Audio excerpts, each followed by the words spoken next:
నమస్తే, welcome to I news. సినీ నటుడు శరత్ కుమార్ కూతురు నటి వరలక్ష్మి శరత్ కుమార్ తన బాయ్ ఫ్రెండ్ నికోలాయ్ సచ్దేవ్ను పెళ్లి చేసుకుంది. వీళ్ల పెళ్లి థాయిలాండ్ లో జరిగింది. ఆ తర్వాత చెన్నైలో రిసెప్షన్ కూడా ఏర్పాటు చేశారు.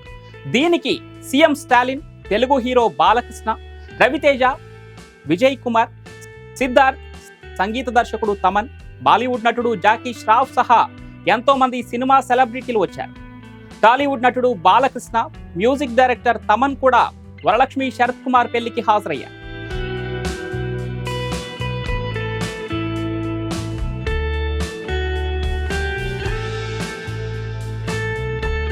రిసెప్షన్ లో అలనాటి తెలుగు నటి రాధిక, శరత్ కుమార్లు వేసిన డ్యాన్సులు అందరినీ ఆకట్టుకున్నాయి. 70 ఏళ్ల వయసున్న శరత్ కుమార్, 61 ఏళ్ల వయసున్న రాధిక చిన్న పిల్లల్లా స్టెప్పులేయటం ఆహుతులను అలరించింది. వరలక్ష్మి శరత్ కుమార్ తన కూతురు కాకపోయినప్పటికీ రాధిక తన సొంత కూతురులాగానే అన్ని పనులు దగ్గరుండి చేయటం అందరి మెప్పును పొందింది.